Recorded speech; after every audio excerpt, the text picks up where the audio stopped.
All right, ladies and gentlemen, here we are in southern Wyoming. We're in the wonderful city of Laramie, and we're at the University of Wyoming at the Geological Museum. And it gives me great pleasure to introduce you to Mr.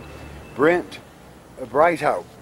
Hi, thanks for inviting us. Thanks My for pleasure. having us. Tell us a little about your museum, will you? Thanks for coming here, and I'd love to. Outside of our museum, we have this life-size statue that was done by one of the professors at the University of Wyoming named Sam Knight. This particular dinosaur here is known as a Tyrannosaurus rex. This is a life-size statue, as you see here. Now, a lot of people know this particular dinosaur these days because it was highlighted in the popular film Jurassic Park. As you can see, this animal stands about 16 to 18 feet tall, is about 47 feet long, and probably weighed about 7 tons. Take a look at the mouth of this animal, a ferocious predator that once roamed the plains of Wyoming. Fortunately, we don't have any of these around today. But at one time, approximately 70 million years ago, this animal roamed this area of Wyoming and other parts of the Rocky Mountain West. If we take a look at this animal, it's important to keep in mind that we like to do comparisons as paleontologists between this animal and other animals, and we'll be doing that throughout the tour today. So if you take a look at the head of this animal, take a look at the neck, the arms, main part of the body, the back legs, and the tail, these are the sorts of things that we as scientists look at for comparison purposes, to figure out just how these animals might have lived millions of years ago when they once occupied Wyoming. Let's go on inside and we'll talk about some other dinosaurs.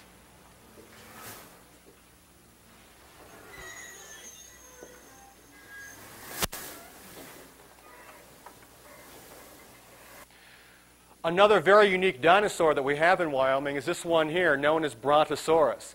However, that name is somewhat incorrect because this dinosaur was named more than once. The first name that was given to it was Apatosaurus. That was a name that was given in 1877 to this particular kind of dinosaur. A couple of years later, the same scientist that named it Apatosaurus found another discovery and named it Brontosaurus. Well, what scientists do when, in fact, in the rare cases where fossils are named more than once, is they try to use the first name that was given to it. So this dinosaur is actually should be better called an Apatosaurus.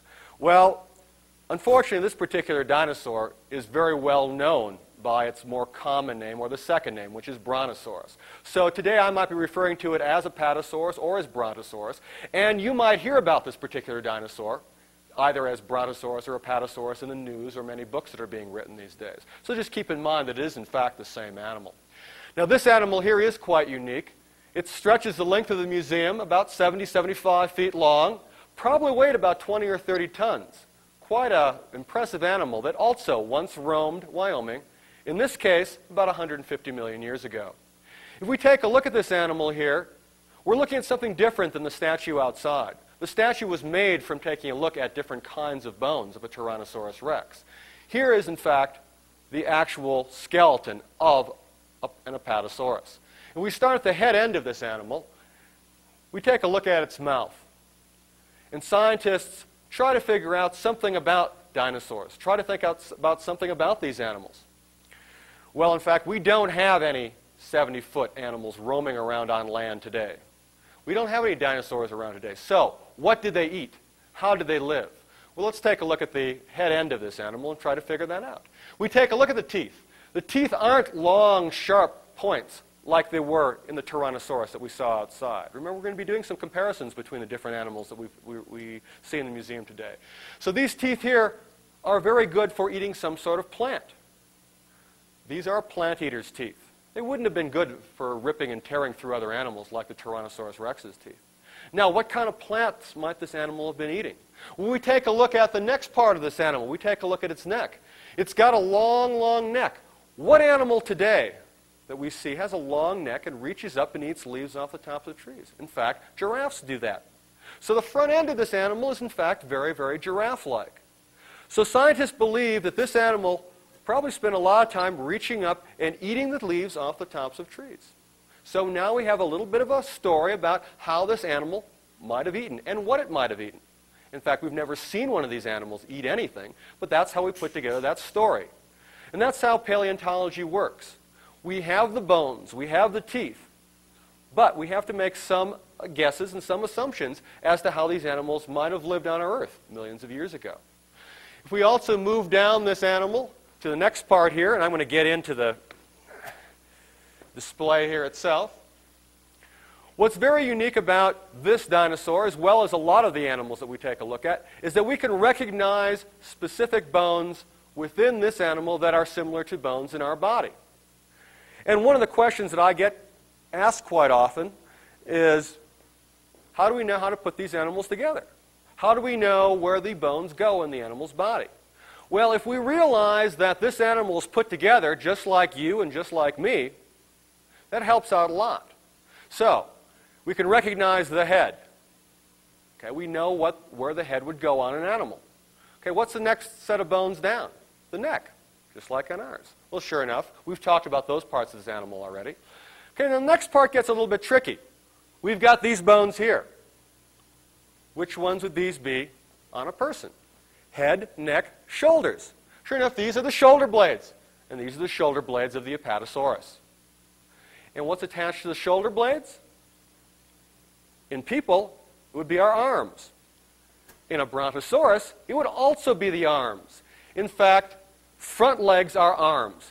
And in all animals that walk on their front legs, they in fact have arms. They just use them for walking. So sure enough, this bone here is very similar to this bone on me. These two bones down here are very similar to these two bones on me. And what's at the end of my arm? 5 fingers. How many fingers does a Brontosaurus have? 1, 2, 3, 4, 5. 5 fingers. 10 fingers in all. But these fingers and these arms and those back legs and those toes are used for holding up an enormous beast. A beast whose name means thunder lizard or Brontosaurus. The reason for that, perhaps every time it took a step, it might have shook the ground when it walked. But keep in mind that not all dinosaurs were big. Some dinosaurs were no bigger than me. Some dinosaurs were no bigger than chickens. So they came in all different sizes, from little tiny ones to great big huge ones, to some that were much bigger than this one in the museum. We have another kind of dinosaur, one known as a Brachiosaurus. Set up on the same kind of body plan as this one here, long neck, long tail, big arms and legs, but so tall that its backbone would have been up against the ceiling. So long that its neck would have stuck its head out the front door. So long that its tail would have gone into the back room of the museum. Let's go down to the middle of this dinosaur and talk about some other parts. We've now moved to the middle part of our dinosaur here. And you can see all of the rib bones, just like our ribs. And just like within our chest region, there was an enormous heart, lungs, stomach, guts. All those parts were here at one time.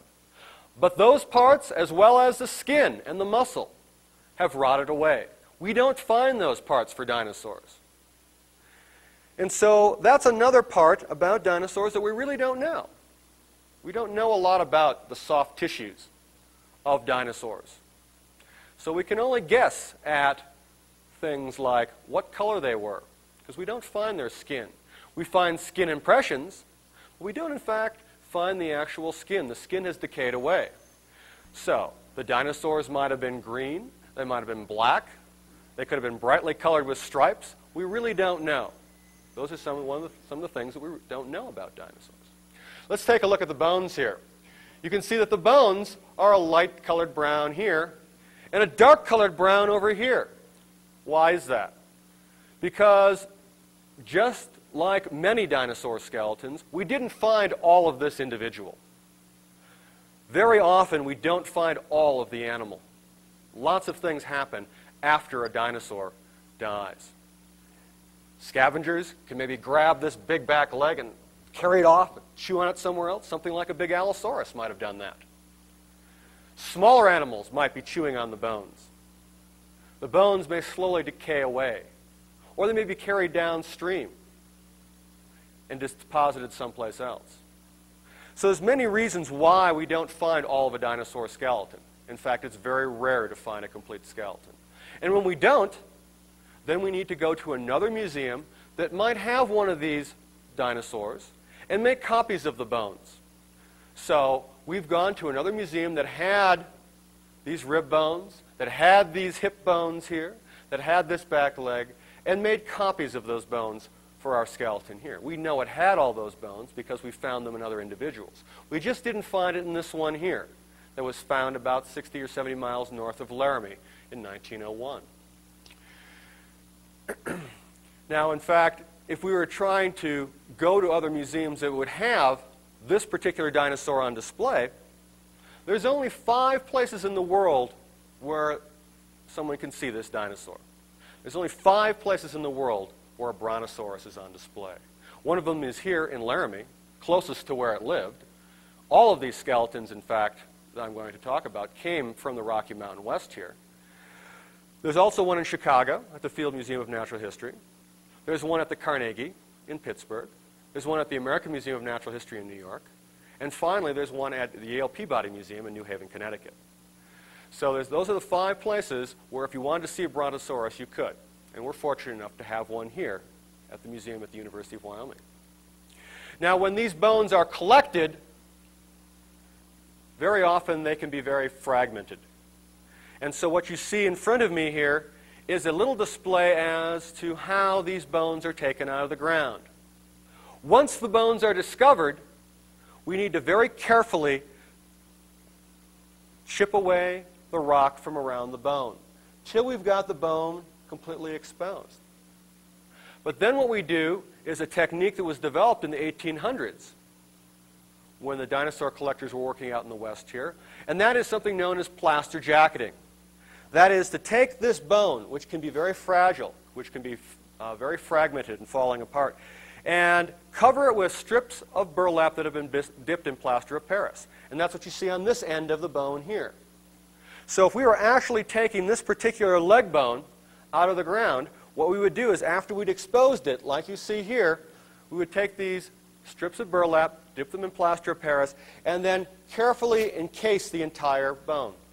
Again, something very similar to what we would see if I had a broken leg. A doctor would do the same thing, would make a cast for my leg. And in this case, if it was on a person, that cast would help keep my leg rigid until it could heal. Well, in this case here, it also keeps the bone rigid, not so that the bone can heal, but so that we can get it back to the laboratory, where we can very carefully work on it and repair it. And if there are any cracks forming, we can protect it a lot better that way. Let's move down to the other end of this museum now and talk about some other prehistoric animals. We've talked about a lot of the bones in the dinosaur which are similar to bones that we have in our bodies. Heads, necks, shoulders, rib bones, back legs, hips. The long tail bones of the dinosaurs are very unlike anything that we would have in humans. But again, we can recognize these bones as being tail bones by comparing them with other animals. And again, that helps us put together this dinosaur.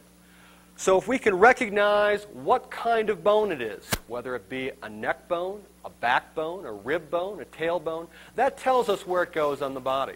And you can see in the Apatosaurus here, we have an animal with an enormous tail. And there's a lot of discussion these days as to how this tail was used. Some scientists would have this tail carried in the air. Some dinosaurs would have this tail dragged down the ground.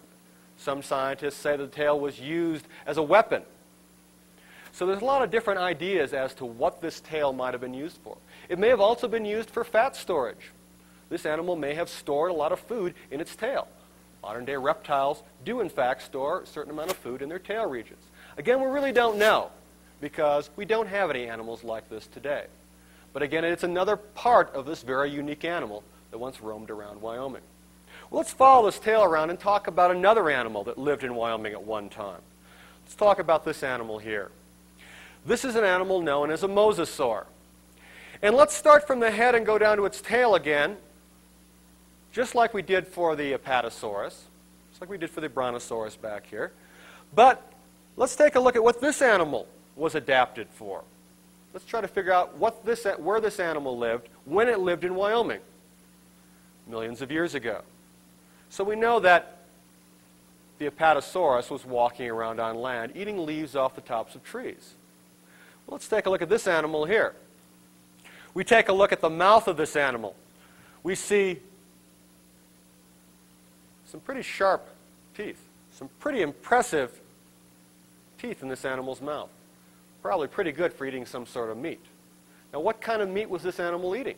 We take a look at the animal's body and try to figure out what it would have been good for. Well, how it would have lived. Here's its head. Here's its neck again. There's its shoulders, its arms, and again, 5 fingers. 10 fingers in all. But these arms and these fingers aren't used for holding up a big animal. They're not used for reaching up and grabbing or for climbing. You can see the arms are much shorter than my arms, even though the animal's much bigger. The reason for that? This animal's short little arms and short little legs were probably very good for an animal that spent all of its time in the water, paddling around. Take a look at the entire body of this animal. It's very streamlined. It's very fish-like. Using the tail end of this animal for pushing itself through the water, like a fish, like an alligator might do. But unlike alligators, this animal probably spent most of its life in the water. So again, here we have another animal that we're taking a look at, trying to figure out how it lived millions of years ago. We don't have any mosasaurs around today. Their closest living relatives would be some of the large lizards that live in Southeast Asia. But in fact, this animal here, even though it is a kind of lizard, is a very aquatic lizard. So if we go back to its head, what was it eating? Probably some sort of fish, some sort of aquatic meat that would have been swimming around at that time. So here again, we've taken an animal that all we know about it is from its skeleton, and we've pieced together the story of how this animal might have lived in Wyoming at one time. And sure enough, when we take a look at the rocks that it's found in, the rocks are the kind of rocks that are deposited in marine environments. This animal lived in the oceans. Right now, we're 7,200 feet above sea level. The University of Wyoming Geological Museum is 7,200 feet above sea level. When this animal lived here, this area of the world was below sea level. So there's many times in Wyoming's past where Wyoming was underwater. In fact, if we take a look at the geological record of Wyoming, we see times where the seas came in and the seas went out, and the seas came back in and the seas went back out. So Wyoming's environment has changed a lot through time. From a time when we had dinosaurs roaming on land, to a time when we had mosasaurs and other marine reptiles swimming around in the oceans. So there's a variety of different kinds of animals that we had living in the state at one time. Interestingly enough, another interesting animal that lived at the same time as the mosasaurs would be this animal that's right above me. And if we look up, we will see, in fact, another animal that lived at the same time as the mosasaurs. This animal here is known as a pteranodon. A pteranodon is a kind of pterosaur. Again, it is also not a dinosaur. It is a special kind of flying reptile that lived millions of years ago. And in fact, this particular animal here that we see soaring over my head was found in the same rock unit as we found the mosasaur down below here. So we can imagine a time where Wyoming was underwater, where mosasaurs were swimming around, some of them getting to be twice as big as the one that's behind me. And soaring in the skies above these animals were things like the pterosaurs, soaring around like some of the seabirds that we have today. Before we go upstairs to see the other swimming reptiles that lived in Wyoming when Wyoming was once covered over by an ocean, let's take a look at this display here. What this particular exhibit shows is what a mosasaur skeleton might look like when we first find it. So we've just been talking about a reconstructed skeleton of a mosasaur, the one that we have on display. This is how one would look when we first might find it and dig it out of the ground. Again, you can see that these particular skeletons are not all put together ready to be put on display, that they can be somewhat compressed. The bones can be scattered. But what we've allowed the visitor to do in the museum here is actually get up close and to touch the head, the teeth, the backbone, all the way down to the tail of a mosasaur, an animal that lived here millions of years ago. And one of the things we want people to try to do is try to figure out where these parts here are found on the complete skeleton, which is behind me here. Well, the head and the teeth are easy enough, but also we can see the shoulder blades, we can see part of the hip girdle, we can see all the ribs. So this allows the visitor to do a little bit of comparative anatomy. Comparison of these bones here and compare them with the actual animal we have on display here to get a better understanding for, again, how scientists put these together. And if one can recognize what these bones are in this animal, again, we know where they would go when we're putting together the animal for display. We've just been talking about some unique animals that lived in Wyoming at one time, those that lived in the oceans and flew over the oceans millions of years ago. In fact, there are other animals that also lived in the oceans millions of years ago. And that would be represented by the two displays that we have up here on the wall. These are both remains of things known as plesiosaurs.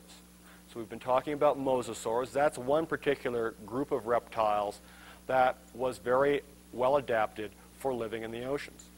Plesiosaurs were another group that were well adapted for living in the oceans. And again, if we look at the head of a plesiosaur that probably would have been about 50 feet long, so also a very impressive carnivore that lived here at one time, very long, sharp teeth. We take a look at a smaller form here of plesiosaur, and plesiosaurs, just like the dinosaurs, came in all different shapes and all different sizes. Plesiosaurs are the kind of swimming reptile that most people recognize because they had a fairly long neck relative to the rest of their body and very paddle-like or flipper-like fins for paddling around. So again, these animals also were very well adapted for living in the oceans, probably even more so than the mosasaurs. If we move down here, we'll in fact take a look at another group of animals that also was well adapted for living in the oceans millions of years ago. At the same time we had plesiosaurs, we had mosasaurs, we had these animals here.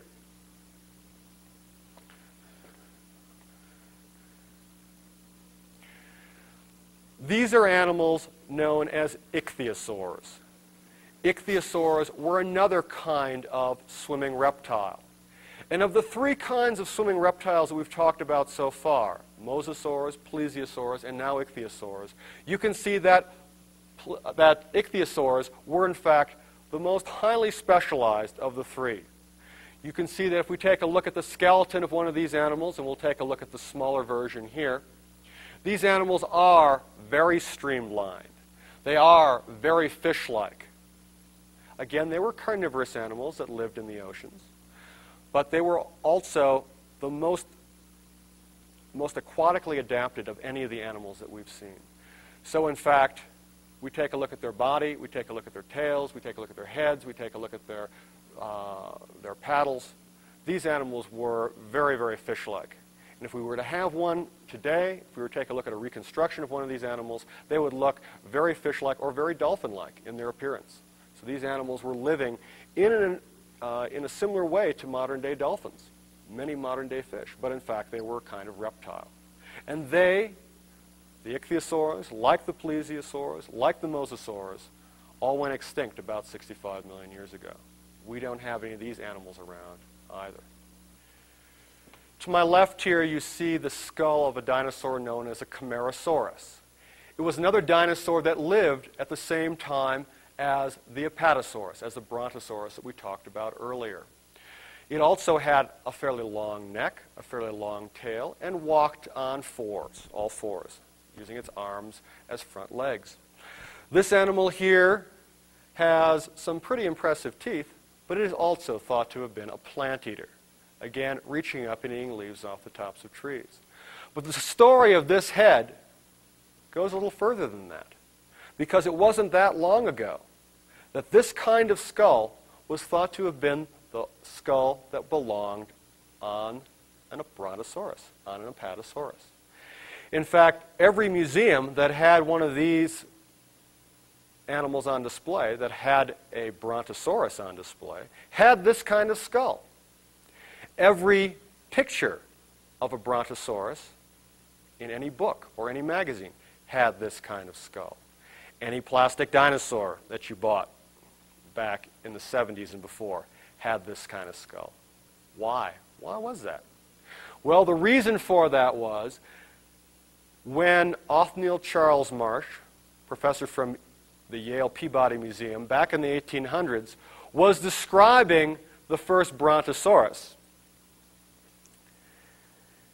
He was trying to write and describe dinosaurs much faster than a rival collector known as Edward Drinker Cope. And he was trying to make certain that he always tried to scoop Cope. He tried to make certain that his discoveries came out first. Well, his collecting crews had come across a virtually complete skeleton of what he was calling Brontosaurus. It was the largest land animal that was known at that time. Back in the 1800s, it was the largest land animal ever known. As I've said earlier, we now know that there were animals like the brachiosaurs that were bigger. But at that time, this was the biggest. Marsh wanted to describe this animal. He wanted to do a restoration of this animal, but he didn't have a skull.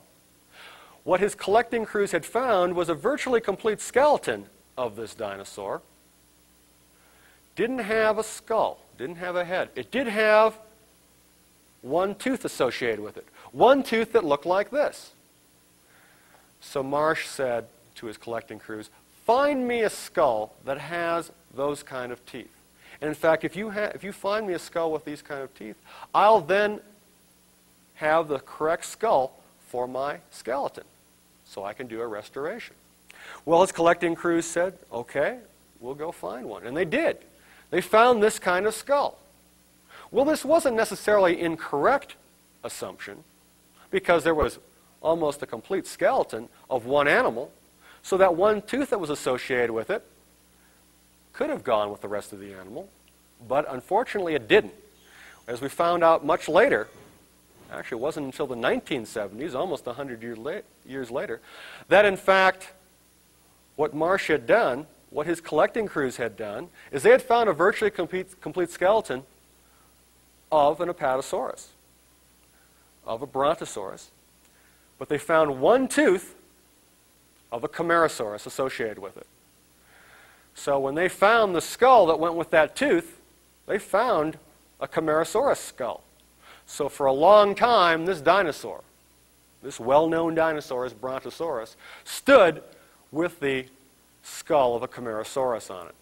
And one of the first things I did when I came here in the early 1980s was to change the skull to the skull that we have now. Because scientists from the Carnegie Museum had come across part of a skeleton of a brontosaurus. They had come across the neck region of the brontosaurus, and they came across a skull associated with that neck region down at Dinosaur National Monument in Utah. And the skull was a lot different from what had been traditionally thought of as the correct skull for this particular dinosaur. They took a look at the field notes, they took a look at Marsh's earlier papers, and they realized what had happened, that he had made this mistake. And so that's why this skull was the kind of skull that I thought went on a brontosaurus when I was growing up. We now know that it has a dramatically different skull. We've talked about what we traditionally find in the fossil record with regard to dinosaurs. That would be the hard parts, the bones and the teeth. But occasionally we find some other unique fossils that tell us that there were dinosaurs around. And those are dinosaur skin impressions.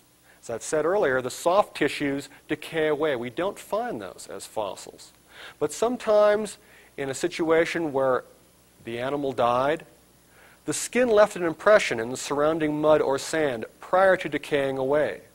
That sand or mud hardened into either sandstone or mudstone, and we find a natural impression of the dinosaur's skin. What we as scientists are able to do then is to make an accurate copy of what the skin would have been like. And that's what we've done here. We've taken these dinosaur skin impressions that were within the rock, and we've poured in a latex rubber and let it harden, so that we can get a very good feeling, literally, of what these dinosaurs felt like. As I said before, we really don't know what color they were. They could have been very bright color too. This is kind of a dull greenish color. But this is very assuredly what many of the dinosaurs felt like. Very beaded kind of scale pattern. And one of the things that we have in this museum that we've tried to do is provide a number of exhibits where people can come in there and feel what perhaps a dinosaur might have felt like, or downstairs, feel what the different bones feel like. So we've tried to give sort of a tactile version of the museum, letting people reach out and touch something to see what these petrified bones feel like, or in this particular case here, what a dinosaur felt like. Next to this particular display here, we have another dinosaur display. And on the wall here, we have the skeleton of a baby dinosaur, probably only about a year old. Had it grown up, it would have been about 30 feet long. It's a dinosaur known as a Maiasaura. It's found up in Montana. It lived in this area of the Rocky Mountain West about 70 million years ago. And this particular kind of dinosaur has been made famous by a paleontologist known as Jack Horner. Jack Horner works up at the Museum of the Rockies and has found not only juveniles, but adults, as well as dinosaur eggs and nests. And down below this particular skeleton here, we have in this case a display on dinosaur eggs and nests. And we're starting to find more and more about juvenile dinosaurs as well as dinosaur nests, how the dinosaurs laid eggs, and a lot about the baby dinosaurs. So we're finding a lot of information in that regard these days. Another kind of duck-billed dinosaur would be one known as a Lambeosaurus. The Maiasaura that we just looked at was in fact also a kind of duck-billed dinosaur. Here's another kind of duck-billed dinosaur, one that lived up in Canada.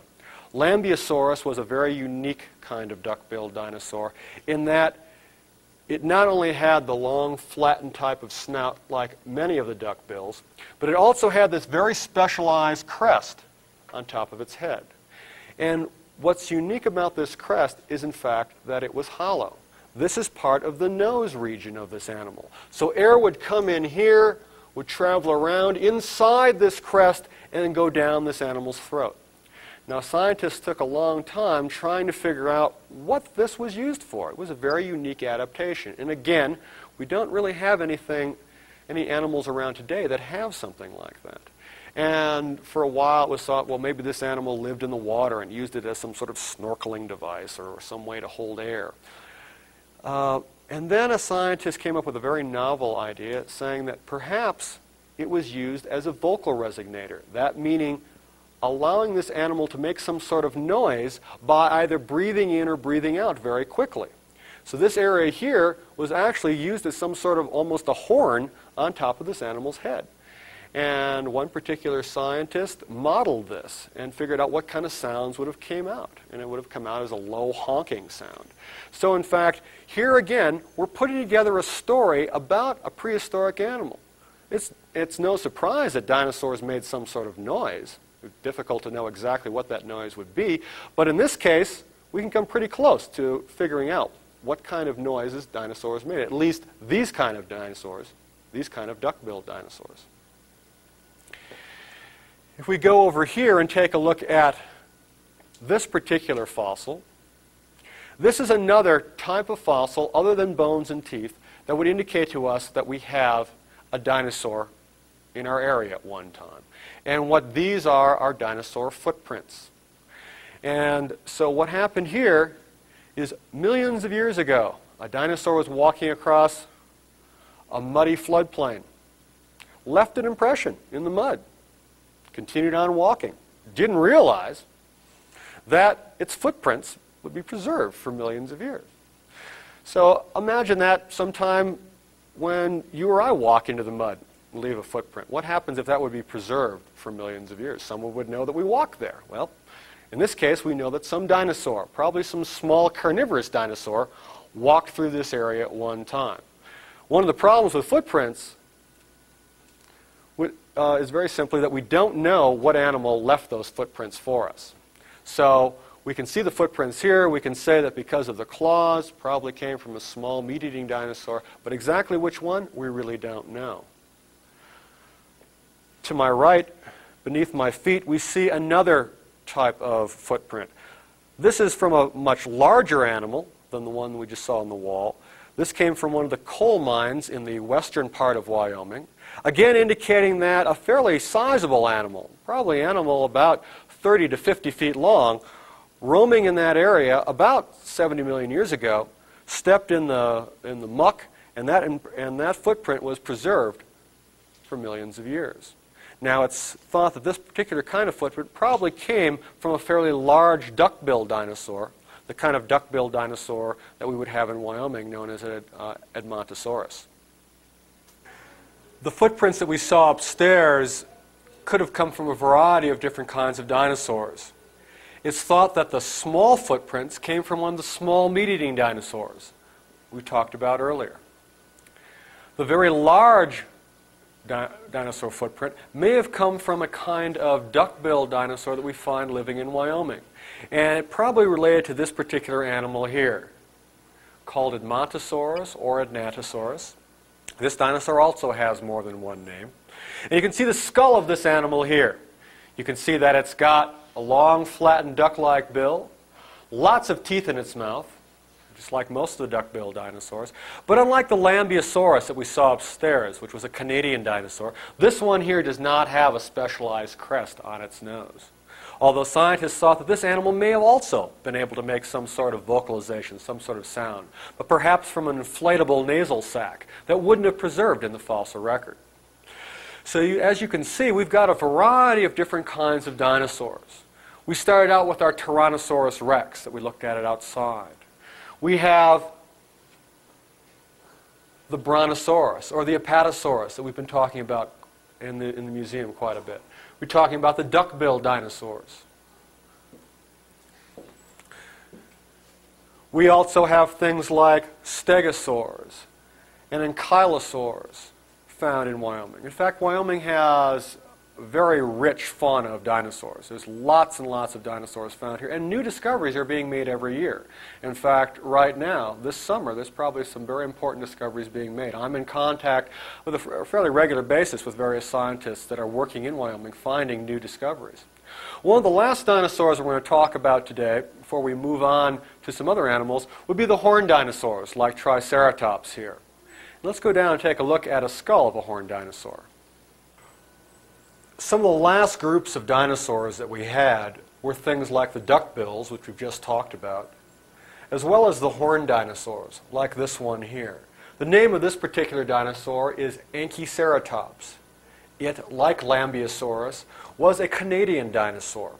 However, we do in fact have a common relative in Wyoming, and it's known as Triceratops. Triceratops and Anchiceratops were similar in many ways. They had two horns over their eyes, one horn on their nose, and a great big neck shield. It probably helped protect it from the meat-eating dinosaurs like Tyrannosaurus rex that we saw outside. As well, these may have also been used for display, for establishing various types of herds and keeping the status of the herd intact. Approximately 65 million years ago, something happened. We don't know what yet. But we do know that after that point in time, we don't have any more dinosaurs. We don't have any more mosasaurs, or ichthyosaurs, or plesiosaurs, or pterosaurs. All those very specialized groups went extinct. And there's been a lot of discussion as to what happened to those animals. Was it a sudden extinction event, or was it gradual over millions of years? Was there something from outer space that slammed into the Earth that suddenly affected the climate?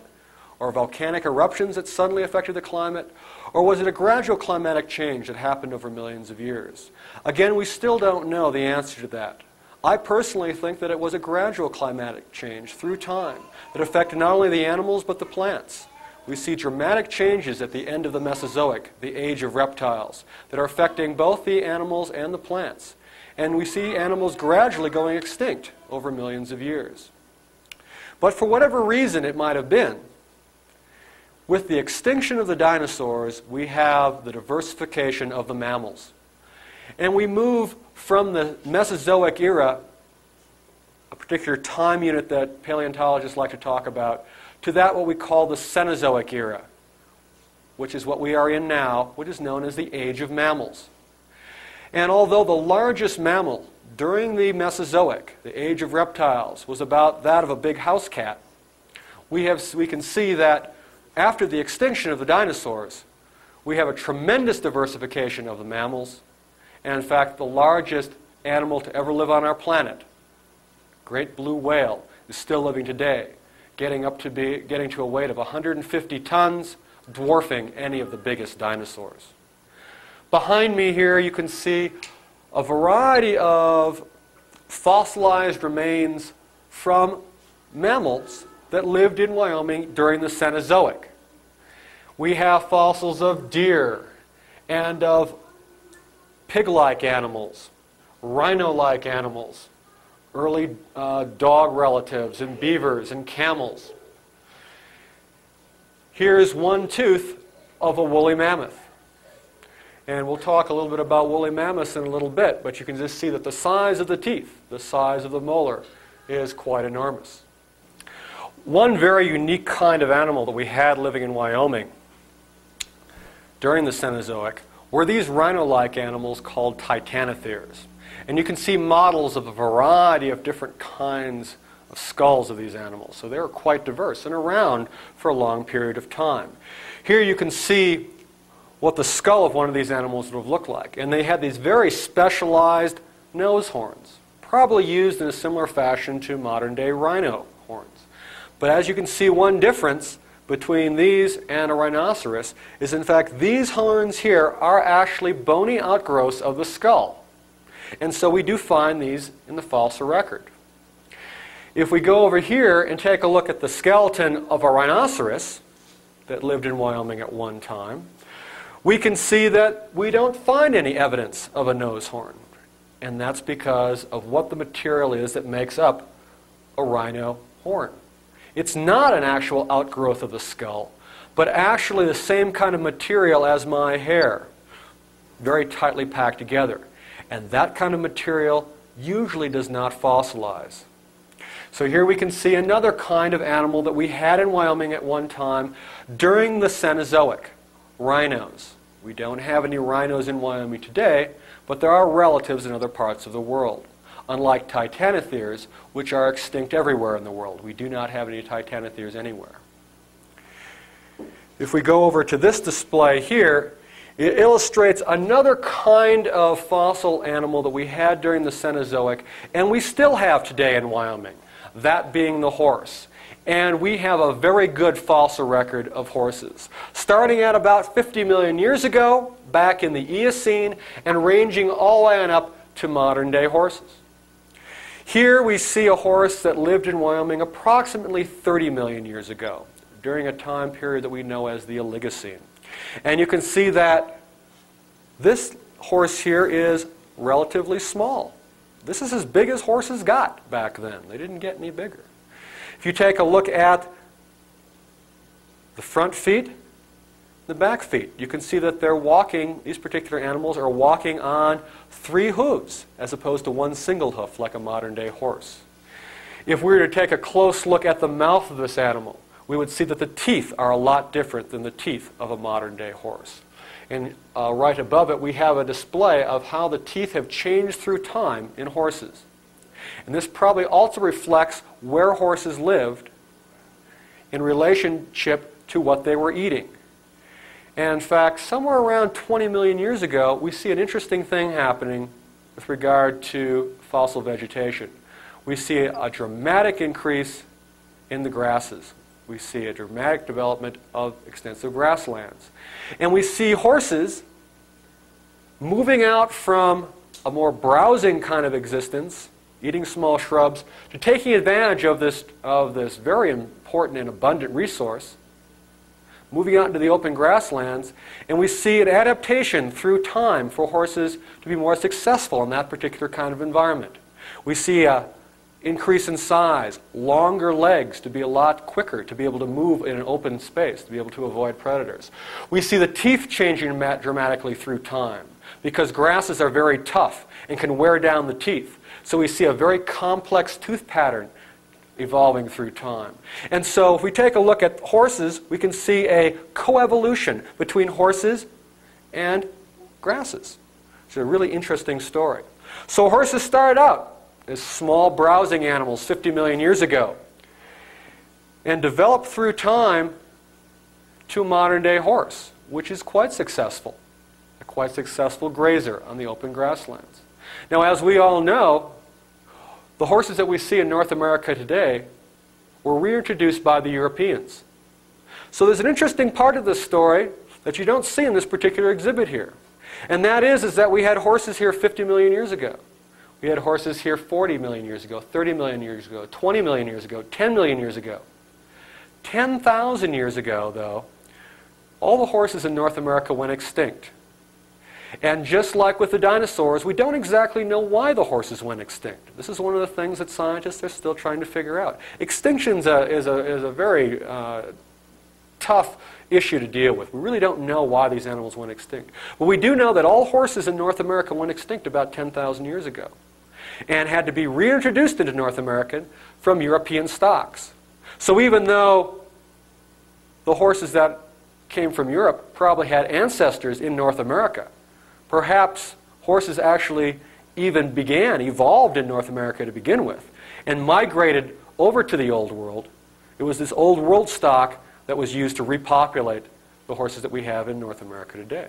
And if we take a look at the horses in Wyoming, especially those in the wild horse ranges, we can see that Wyoming has always been a good place to be a horse because the wild horse ranges are full of horses. They have more horses in these wild horse ranges than they know what to do with. So Wyoming is a great place for horses today. It was 50 million years ago as well. Let's go talk about some other animals from the Cenozoic. Many of the animals that we had that lived in Wyoming during the Cenozoic lived at a time when it was much warmer, much wetter than we see today. Here we see an example of an animal that lived in Wyoming during the Cenozoic where it was much colder. This is a skeleton of a woolly mammoth, an animal that was found to the west of Laramie outside of the town of Rawlins. And this particular animal here indicates that at one time we probably had these animals, perhaps in herds, traveling through the state. So another kind of animal that we don't have in the state today would be these kinds of ancient elephants. Now we know a lot about woolly mammoths, in particular because up in Alaska and Siberia, complete frozen woolly mammoths have been frozen in the ground, in the permafrost up there. And all the soft parts have been found preserved along with the skeleton. So not only are the bones and the teeth preserved, but also the fur, the skin, the internal organs. We know a lot about woolly mammoths because of the very complete finds that we find to the north. Well, in Wyoming, the ground hasn't been frozen for thousands of years. This animal lived here about 15,000 years ago or so. So the soft parts have decayed away. But when we take a look at the skeleton, we can still see some very important parts that tell us something about this animal. We can see the skull. We can see the two holes on the skull, which is where the nose attached, a long trunk which would have hung down, in between the two big tusks, keeping in mind that tusks are simply upper front teeth that have grown out forward. So this is the elephant's upper front teeth. We looked at, just a few minutes ago, the back teeth, the chewing teeth of a mammoth, and you saw how large those were. So we can see a lot of similarities between a woolly mammoth and a modern-day elephant. In fact, these animals, besides being just a little bit larger and a lot furrier, were very similar in many ways to modern-day elephants that we see today. Scattered around this particular skull here, you can see various parts of the skeleton of this animal that was found south of Rawlins. And what's interesting about this particular discovery, unlike anything else that we have in the museum, is we know how this particular animal died. There were some spear tips There were some other artifacts associated with this particular specimen, and this particular animal appears to have been killed by early Wyoming Native Americans, and parts of it were used for food and parts of it were used for clothing, just like later Indians might use a buffalo. So if we take a close look at some of these bones, particularly this tibia here, the shin bone, we can see hack marks, chop marks, where the early peoples of the state were working away with their primitive tools to get off large pieces of meat for food. So we know a little bit about how this particular animal died. It's kind of, again, kind of an interesting story. So we can see that the Cenozoic in Wyoming also has quite a diversity of animals. The Mesozoic was dominated by the reptiles. The Cenozoic was dominated by the mammals. And we can see a lot of different kinds of animals that lived at different times. Some that we still have relatives of today, and some that have gone extinct. If we go over here, we can take a look at one last Cenozoic animal, one that we have relatives of in the state today, although this particular animal never lived in Wyoming. This particular specimen is from the United Kingdom. This animal is called an Irish elk or an Irish deer. And although similar in many ways to modern-day elk or deer, this animal has the largest antlers, has the largest rack of any animal we know. So it has these enormous antlers that weighed quite a bit. Now the animal itself would probably have been about the size of a Wyoming moose. So it must have had a very, very strong neck musculature just to be able to lift up its head. So these are very, very interesting animals, and ones that a lot of studies are being done on today. In particular, if we take a look at the place where the antlers attach to the skull, this area here, we can see this area here indicates, this area known as the burr, indicates that these antlers were shed from time to time. And if these things were shed, if these antlers were shed, that meant that a whole new growth of these would have to be done very rapidly and require quite a bit of energy be pumped into creating these antlers. So these are a very specialized structure, and these antlers might have grown a fraction of an inch every day on this animal's head when it was growing. So these animals here not only had the largest antlers of any animal we know, they probably also had the fastest growing antlers of any animal.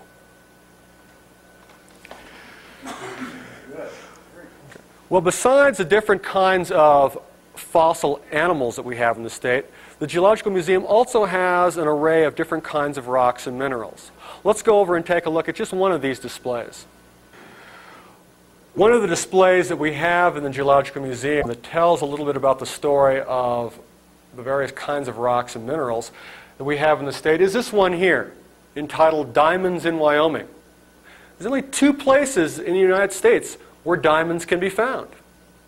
One of them is in Arkansas, and the other is just south of Laramie on the Wyoming-Colorado state line. There's only two places where diamonds have been found in the United States. And here we have a little display that tells the story of where these diamonds were found, what kind of diamonds are found down there, and why we have diamonds there to begin with. And we see here a little depiction of what ancient Wyoming would have looked like at a time when we had various kinds of volcanic activity.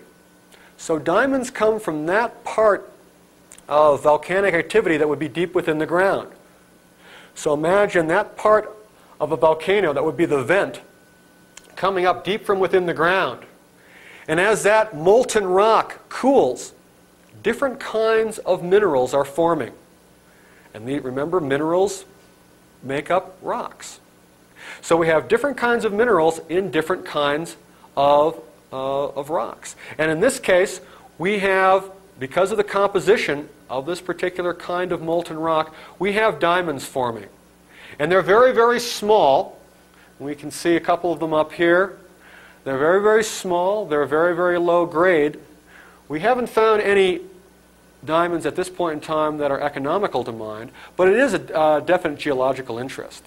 So this is yet another display that we have in the museum, and this one deals not with the ancient animals, but actually with an ancient environment hundreds of millions of years ago which was the kind of environment that was just right for diamonds to form. Now, if you look through the museum, you'll in fact see a variety of different kinds of rock and mineral displays that we haven't talked about today. In fact, because of the time, we haven't spent time talking about each and every display that we have in the museum, but we have many displays here. We have displays on Wyoming State gemstone, jade. We have displays on amethyst and selenite and a variety of other types of crystals. So we encourage people to come to the museum and hunt around and see a variety of different kinds of displays. Brent, thank you very much for inviting us into the museum. We've enjoyed it immensely. I know our audience has. And if someone wishes to come and visit, how would they find the museum geographically? And is it open to the public? Well, it's been my pleasure to have you here today. And the Geological Museum is located in Laramie, Wyoming. And the museum is in the northwestern corner of campus. We don't front any streets, but usually what I tell people to do is to get to the northwestern corner of the University of Wyoming campus. That would be on the intersection of 9th and Lewis Street. Walk onto campus just a short distance and ask the first person you see, where's the dinosaur museum? Or where are the dinosaurs? We are open to the public. We're open Monday through Friday from 8 to 5 year-round. We're closed on the holidays, and we are trying to extend our hours to include the weekends. So we encourage people to call. If you'd like to call and check on our hours or some of our special programs that we have here, the number is area code 307-766-4218. Thank you very much.